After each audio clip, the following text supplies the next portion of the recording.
Hey guys, what's up? It's Trunks and welcome to Clash of Saiyans. On today's episode, I'm going to be bringing you guys a strategy guide on how to beat this specific diamond base or one similar to it on the builder base. Now the strategy we'll be using is the Baby Dragon Beta Minion strategy, or the Meta Minion as it is known somewhere on some other places. I will admit there are other strategies to take out this base. Bombarian is very strong strategy for taking out this base, as well as Archer Giants. The diamond bases have been around for a little bit now, and people are starting to crack it and figure out exactly how to do it.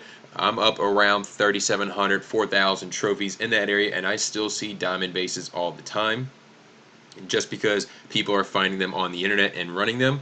Now, some of the things to scout for, you'll see people move the defenses around, but specifically this one, the key what you are looking for is this air bombs all the way down on the bottom side. You can see that the air bombs does not even cover the builder hall, so it'll allow you easily to secure a big 2-star on this base, if not 3 sometimes, depending on how your battle machine makes it through the base and given on what you have left in the end for the cleanup or what survives. But the main idea of the strategy is that we are going to approach this base by coming in from the 9 o'clock to the 12 o'clock side. This is going to be this top side up here. We're going to be coming in first up to get that roaster. You see he's got a level 3 roaster. He's got level 6 archer towers. He's got level 5 firecrackers, and then he has the level 5 air bombs down at the bottom, but he's pretty much negated that for this style of attack by keeping it so far down at the bottom. It's not going to do much until the very end of the attack, but by that point there's too much damage already done to the base and it is already won. He also has a level 5 guard post, so pretty solid base as far as defense goes.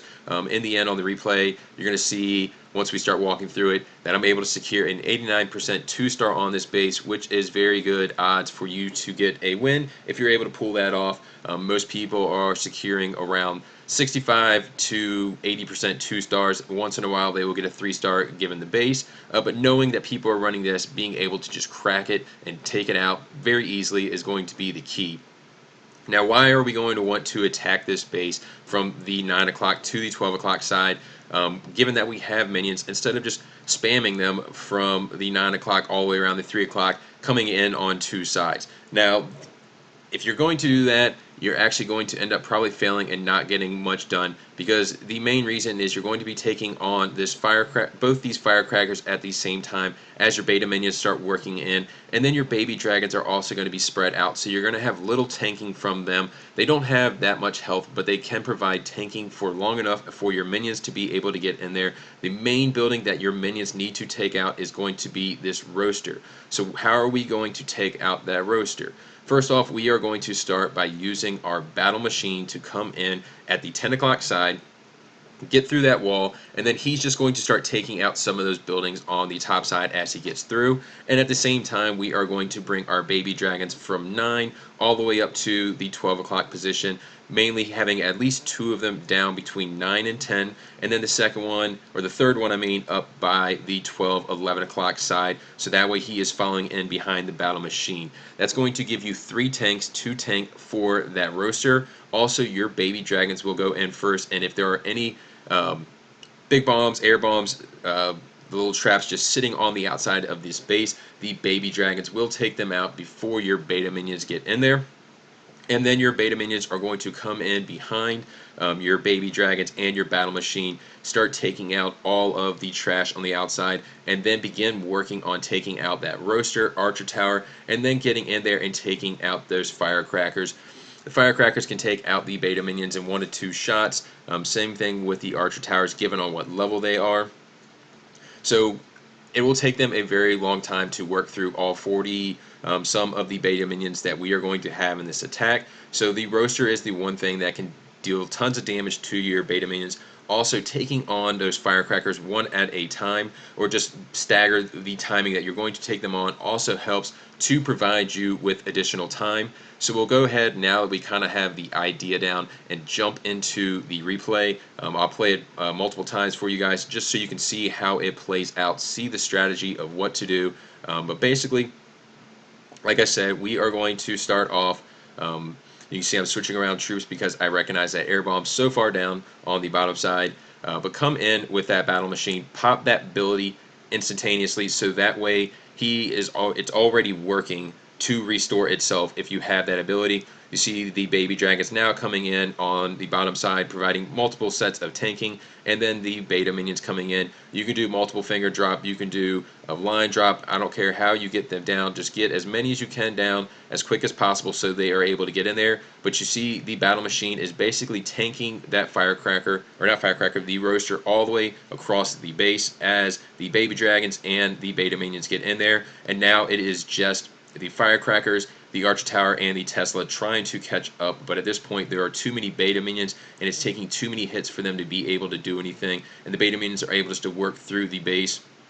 One thing I also like to do is always hold on to at least one beta minion in the end. You never know where you're going to need to get some free cleanup for some additional percentage, because once you drop the troops, you pretty much lose the control of where they are going to go. You're at the mercy of how they take out the buildings and how they're going to move through the base. So holding on to one beta minion for the end could secure you some extra percentage. On this one, I am able to snag this gold mine, or the gem mine, that is down on the bottom side of the base to secure the final 2-star. 89% on this one. But like I said, if you're able to accomplish or see this base, use this strategy, knowing that you can accomplish a very high percentage 2-star on it, then odds are you're going to win. I mean, my opponent threw up a 74% 2-star, but still lost just because he was running an internet base. We'll take a look at it one more time just so you guys can see how it all plays out again.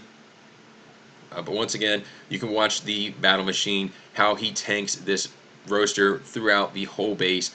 You'll see the baby dragons come in, be able to set off some of those traps before the beta minions come in there, so that way they are not taking any damage from the traps. And then you'll see the beta minions come in behind everybody. The idea of having just a ton of beta minions coming in behind is very good. The baby dragons, I've had some people ask me why don't I use 2 camps of baby dragons.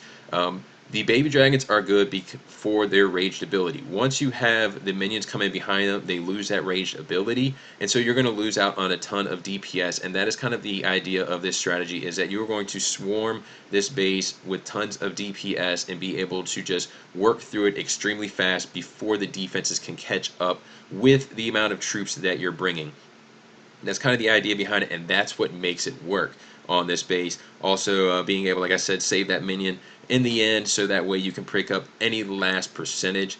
But that is going to be the tips for you guys on how to take out this internet base. I've seen it around, like I said, a ton.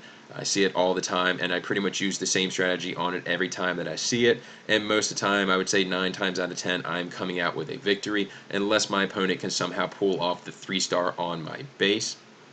If you guys have any questions or comments about this, though, want to see anything specific, feel free to leave them in the bottom. I will try to answer anything I can for you guys. As always, like the video and subscribe if you want additional content and notifications for it. But until next time, guys, this is Trunks helping you stay over 9,000.